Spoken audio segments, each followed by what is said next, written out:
Nous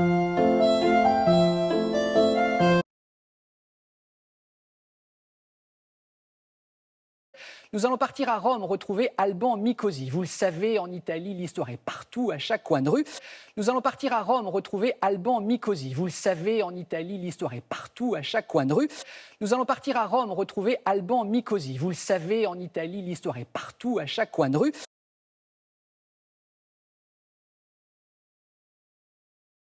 Et on va s'intéresser ce matin à l'histoire de Pompéi. Eh bien, imaginez qu'une découverte remette en cause la date de sa destruction. Expliquez-nous tout, Alban, bonjour.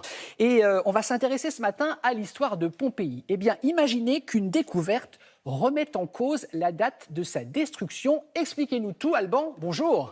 Et on va s'intéresser ce matin à l'histoire de Pompéi. Eh bien, imaginez qu'une découverte remette en cause la date de sa destruction. Expliquez-nous tout, Alban, bonjour.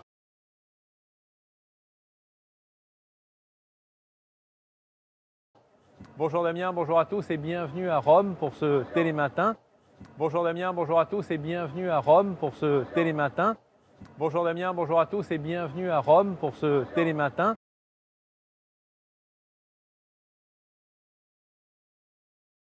Rome, il y a des monuments historiques partout. Il y a Saint-Pierre de Rome juste derrière moi, mais tout est monument historique ici. Regardez ce palais par exemple, ou ces colonnes d'inspiration romaine, parce que oui, tout ici est d'inspiration romaine. Rome, il y a des monuments historiques partout. Il y a Saint-Pierre de Rome juste derrière moi, mais tout est monument historique ici. Regardez ce palais par exemple, ou ces colonnes d'inspiration romaine, parce que oui, tout ici est d'inspiration romaine.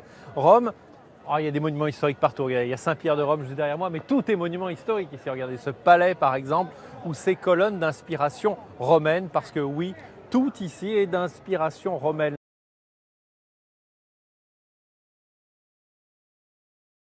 L'architecture, mais également l'inconscient collectif.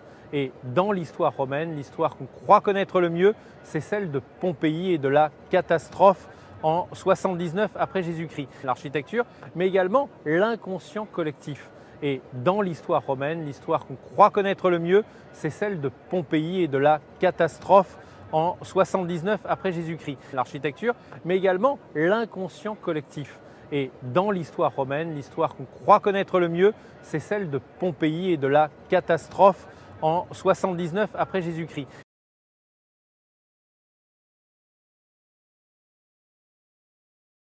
Mais voilà qu'une découverte scientifique vient sans doute de tout modifier cette semaine. La date notamment, on croyait que c'était le 24 août, c'est en vérité le 24 octobre. Mais voilà qu'une découverte scientifique vient sans doute de tout modifier cette semaine. La date notamment, on croyait que c'était le 24 août, c'est en vérité le 24 octobre. Mais voilà qu'une découverte scientifique vient sans doute de tout modifier cette semaine. La date notamment, on croyait que c'était le 24 août, c'est en vérité le 24 octobre.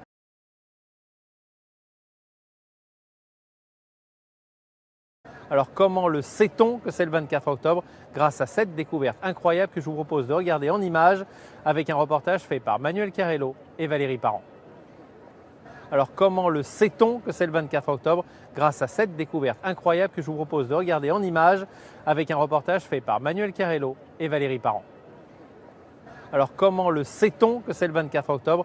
Grâce à cette découverte incroyable que je vous propose de regarder en images avec un reportage fait par Manuel Carrello et Valérie Parent.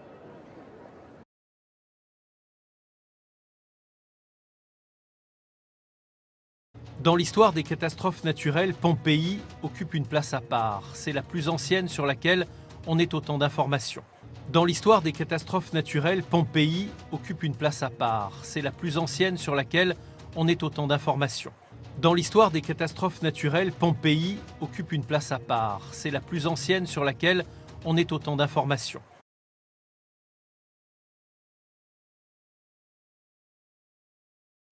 Des milliers de morts suite à l'éruption de ce volcan, le Vésuve. Près de 2000 ans plus tard, les recherches se poursuivent. Et voici que dans une villa privée, sous une épaisse couche de lave, un mur intact apparaît. Des milliers de morts suite à l'éruption de ce volcan, le Vésuve. Près de 2000 ans plus tard, les recherches se poursuivent. Et voici que dans une villa privée, sous une épaisse couche de lave, un mur intact apparaît. Des milliers de morts suite à l'éruption de ce volcan, le Vésuve. Près de 2000 ans plus tard, les recherches se poursuivent. Et voici que dans une villa privée, sous une épaisse couche de lave, un mur intact apparaît.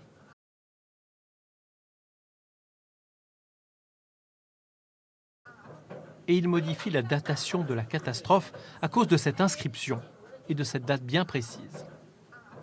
Et il modifie la datation de la catastrophe à cause de cette inscription et de cette date bien précise. Et il modifie la datation de la catastrophe à cause de cette inscription et de cette date bien précise.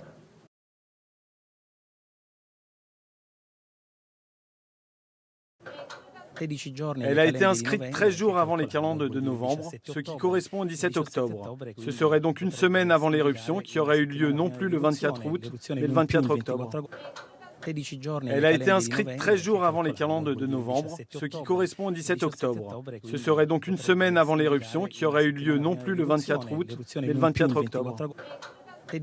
Elle a été inscrite 13 jours avant les calendes de novembre, ce qui correspond au 17 octobre. Ce serait donc une semaine avant l'éruption qui aurait eu lieu non plus le 24 août, mais le 24 octobre.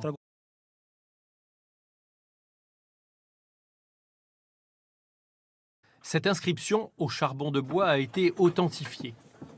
Elle aurait disparu au bout de quelques semaines si la ville n'avait pas été ensevelie sous la lave. Cette inscription au charbon de bois a été authentifiée. Elle aurait disparu au bout de quelques semaines si la ville n'avait pas été ensevelie sous la lave. Cette inscription au charbon de bois a été authentifiée. Elle aurait disparu au bout de quelques semaines si la ville n'avait pas été ensevelie sous la lave.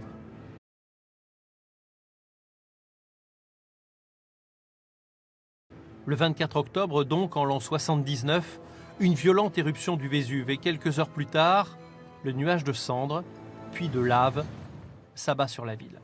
Le 24 octobre, donc en l'an 79, une violente éruption du Vésuve et quelques heures plus tard, le nuage de cendres, puis de lave, s'abat sur la ville.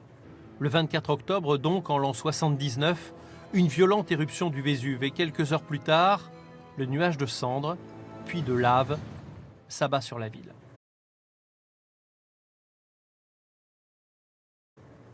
Ceux qui n'ont pas pu ou pas voulu partir sont morts, asphyxiés, quelquefois bloqués à l'intérieur de leur belle maison. Ceux qui n'ont pas pu ou pas voulu partir sont morts, asphyxiés, quelquefois bloqués à l'intérieur de leur belle maison. Ceux qui n'ont pas pu ou pas voulu partir sont morts, asphyxiés, quelquefois bloqués à l'intérieur de leur belle maison.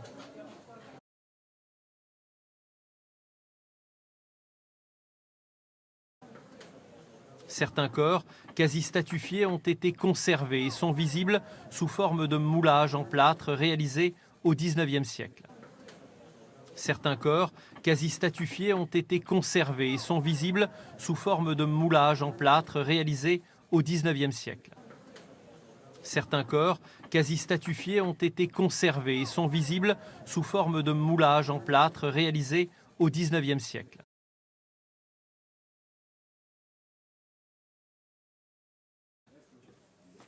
Silhouettes pétrifiées dans leur dernière position, elles témoignent de la brutalité et de l'aspect soudain du drame. Silhouettes pétrifiées dans leur dernière position, elles témoignent de la brutalité et de l'aspect soudain du drame. Silhouettes pétrifiées dans leur dernière position, elles témoignent de la brutalité et de l'aspect soudain du drame.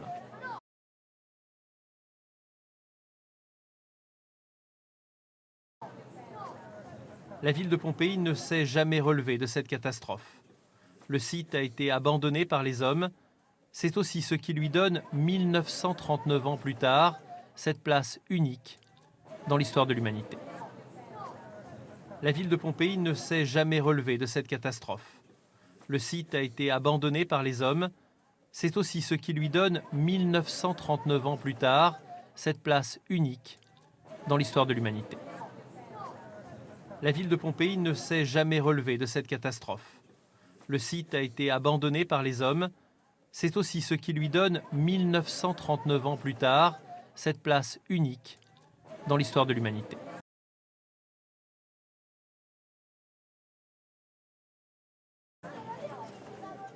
J'imagine que Pompéi n'a pas dévoilé tous ses secrets, Alban. J'imagine que Pompéi n'a pas dévoilé tous ses secrets, Alban. J'imagine que Pompéi n'a pas dévoilé tous ses secrets, Alban.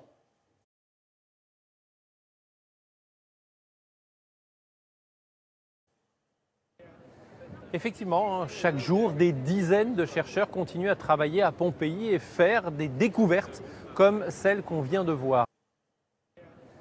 Effectivement, chaque jour, des dizaines de chercheurs continuent à travailler à Pompéi et faire des découvertes comme celle qu'on vient de voir. Effectivement, chaque jour, des dizaines de chercheurs continuent à travailler à Pompéi et faire des découvertes comme celle qu'on vient de voir.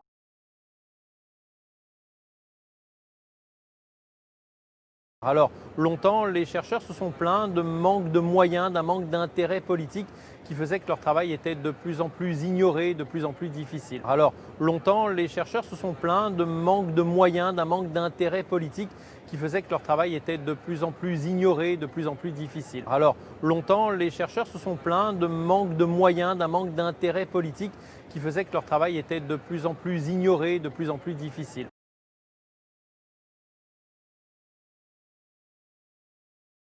Aujourd'hui, il semblerait que le gouvernement italien veuille revenir sur cette décision et accorder un peu plus de crédits, des crédits qui sont paradoxalement aussi des crédits européens.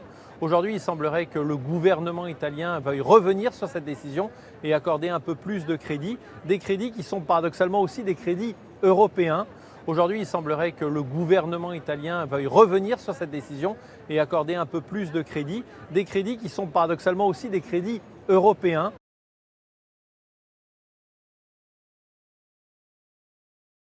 Et là, on arrive à une situation étonnante. Le gouvernement italien est, vous savez, en guerre contre l'Europe, mais accepte volontiers les crédits européens en matière de recherche et de sauvegarde du patrimoine. Quoi qu'il arrive, on espère que ça continue. Et là, on arrive à une situation étonnante. Le gouvernement italien est, vous savez, en guerre contre l'Europe, mais accepte volontiers les crédits européens en matière de recherche et de sauvegarde du patrimoine. Quoi qu'il arrive, on espère que ça continue. Et là, on arrive à une situation étonnante. Le gouvernement italien est, vous savez, en guerre contre l'Europe, mais accepte volontiers les crédits européens en matière de recherche et de sauvegarde du patrimoine. Quoi qu'il arrive, on espère que ça continue.